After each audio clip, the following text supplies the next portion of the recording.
Ils sont forts, ils sont puissants. Quand tout va mal, c'est eux qu'on appelle. Mais les super-héros japonais ont des caractéristiques bien particulières à ce pays. Minasan, konnichiwa!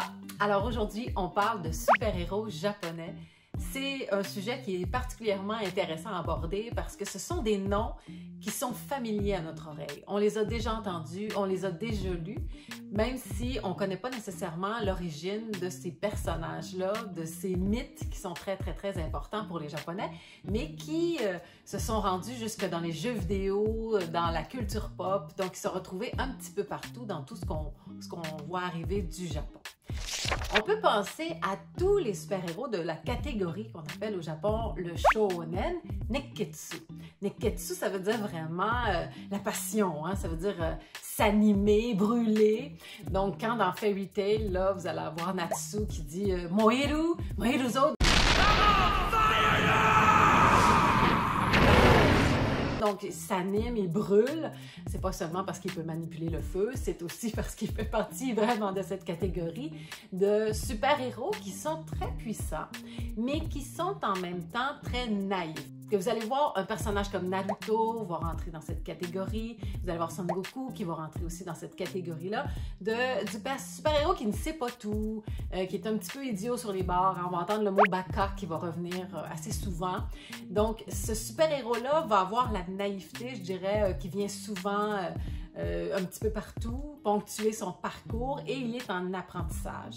C'est relié un petit peu avec l'âge du shonen parce que le shonen s'adresse à des adolescents. Je pense qu'en tant qu'adolescent, on n'est pas sûr si on fait la bonne affaire, tout l'avenir est devant nous, mais on ne sait pas nécessairement où est-ce qu'on va aller. Donc cette idée-là dans le shonen a été récupérée pour faire de ces héros-là qui sont hésitants, qui sont un peu idiots, qui font des bêtises.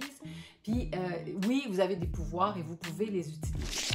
Qu'est-ce qu'il y a de différent par rapport aux super-héros américains? Je pense à Superman ou à Batman. Ce sont des héros, des super-héros qui ont des pouvoirs extraordinaires également. Comme dans les mangas japonais, souvent, ils ont perdu leurs parents. Je ne sais pas si vous avez remarqué, mais Naruto n'a plus de parents, Son Goku non plus. Donc, tout le monde a perdu son père et sa mère. Hein. Tout le monde est orphelin là-dedans. Mais la grande différence, je trouve, entre les deux mondes, donc le super-héros du comics américain et le super-héros dans les mangas et les dessins animés japonais, dans le super-héros japonais, il va y avoir une attention particulière au fait que si le super-héros décide de faire son chemin seul, s'il décide de ne pas se fier sur ses amis, de rejeter toutes les autres relations, comme ce que fait Sasuke, par exemple, dans Naruto. Donc, de forger son propre chemin avec sa propre force en ne comptant sur personne. Dans les super-héros américains, c'est ça la force du super-héros, hein? C'est d'être capable seul d'affronter le monde, de résoudre les problèmes. Mais dans le côté japonais, en fait, c'est le contraire. C'est là que tu vas tourner comme un super-vilain. Et pour le super-héros, en fait, c'est d'apprendre à accepter que même si on est imparfait, même si oui, on est super puissant, oui, on pourra en faire beaucoup seul, mais ce sera avec les autres qu'on va être le plus fort. C'est ce qui se passe dans Demon Slayer, c'est probablement ce qui va se passer dans Jujutsu Kaisen aussi, même si on n'a pas terminé. On sent qu'ils font partie d'un groupe et que ce groupe-là est particulièrement important pour arriver à vaincre les méchants et ceux qui se sont écartés du bien. Donc vraiment, on n'est pas dans la mentalité américaine de dire je vais conquérir le monde par moi-même, je vais me venger. Donc ça va être seul que je vais le faire et c'est seul, je ne veux pas m'embarrasser de plus faibles.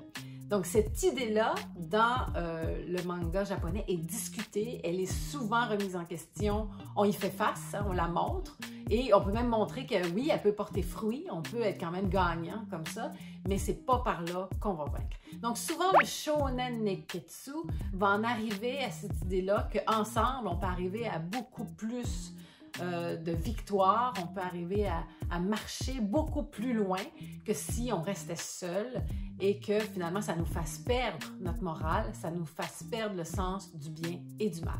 C'est quelque chose qui est très important dans à peu près toute la mentalité du super-héros japonais. Ce n'est toutefois pas la seule manière d'être un super-héros. Hein. Il n'y a pas que dans le shonen qu'il va y en avoir. Il va souvent avoir aussi la figure du guerrier qui est plus âgé et qui n'a pas fait nécessairement les bons choix dans la vie, qui a tué beaucoup de monde, finalement, on va le dire comme ça, ou qui a fait une grande erreur, qui a causé beaucoup de souffrance autour de lui. Il ne cherche pas la vengeance, mais il cherche plutôt la rédemption. Donc, c'est toute l'histoire autour de Rurouni Kenshin. C'est aussi ce qui anime dans Fullmetal Alchemist, où là, vraiment, on a fait une grande erreur, ou plusieurs, et on va aller chercher la façon d'avoir la paix, même si ce n'est pas complètement possible. Remember what it felt like at that moment. Remember how it felt to use souls to harness life.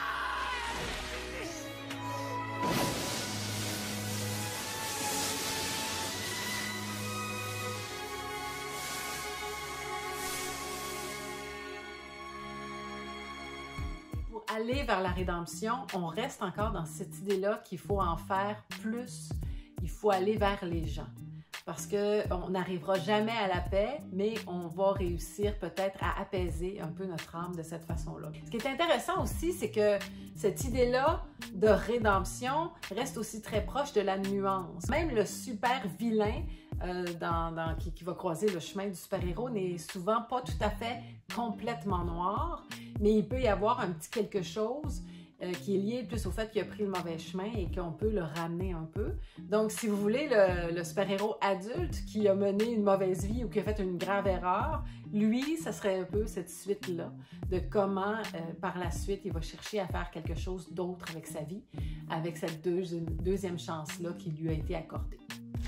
Mais on ne peut pas faire abstraction qu'une large part du super-héroïsme japonais qui est très lié avec la technologie, avec la robotique. Donc, pour les plus âgés d'entre nous qui ont vu Astro, le petit robot qu'on appelle Astro Boy au Japon, ou encore Goldorak, il y a cette idée-là de faire appel soit à un être humain qui entre dans une machine, soit à un robot qui est très humain, qui va s'humaniser, qui est très émotif, qui va développer quelque chose qui est très très proche de nous. Donc, vous avez cette idée-là avec les Kamen Rider. Je ne sais pas si vous connaissez, ce sont les Power Rangers. En fait, souvent on a traduit, c'est comme une filiale, si on veut. Le Kamen Rider, c'est vraiment des shows au Japon où vous allez avoir quelqu'un qui se transforme et qui a une armure particulière, souvent avec des traits animaux aussi, là, des super-héros qui vont être capables de faire des mouvements de tigre. Il y en a toutes sortes au Japon, là, vraiment, il y a des catégories, mais c'est vraiment quelque chose qui fait appel à des désirs justement d'être puissant, d'avoir une forme cachée.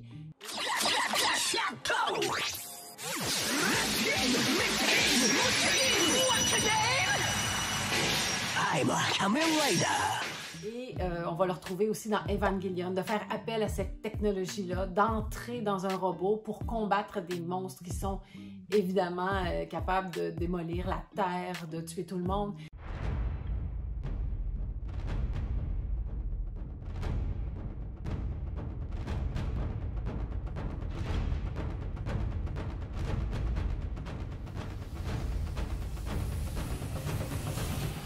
Mais ce qui est intéressant dans Evangelion, c'est qu'on va aller mixer un peu les deux formes que je vous ai parlé, c'est-à-dire qu'on n'a pas seulement ici un héros qui entre dans une machine pour devenir plus fort, on a aussi le robot qui est lui aussi plus proche du biologique et on va avoir ce croisement-là entre le monde de la technologie et le monde du vivant qui est incarné. Donc ça, c'est vraiment quelque chose qu'on va retrouver dans Violet Evergarden.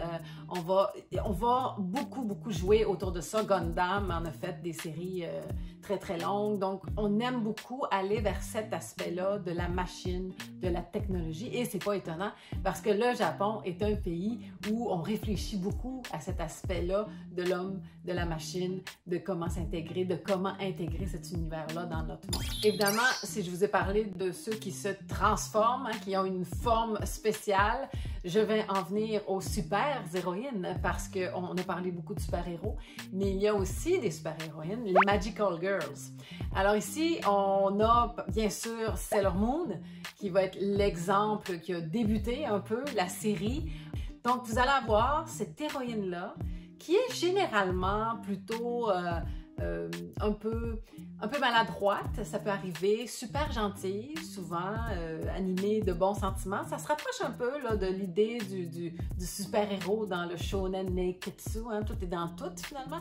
Mais on va aller chercher cette idée-là qu'elle a des pouvoirs qui sont cachés, qu'elle a des possibilités, et quand elle s'incarne à travers cette guerrière-là, à travers ces pouvoirs-là qui sont reliés à la magie, souvent, elle va aller chercher le pouvoir de sauver le monde. Mais vous remarquerez, encore une fois, que c'est un pouvoir qui repose sur la collaboration. Sailor Moon, ben, il y a toute l'équipe des Sailors, donc vous avez cette idée-là que vous devez aller chercher les gens qui vont vous appuyer, même si vous êtes le personnage principal d'une série. Donc, encore une fois, on a cette idée-là qui est très, très, très importante et qui, je pense, va être dans tous les personnages importants qui se retrouvent au Japon.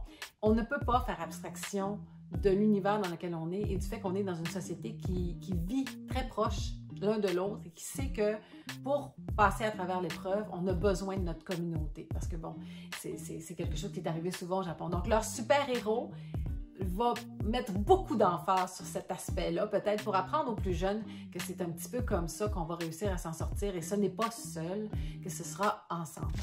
Voilà, j'espère que cette vidéo vous en a appris un peu et vous a fait réfléchir à ce que ça veut dire vraiment d'être un super-héros. Matane!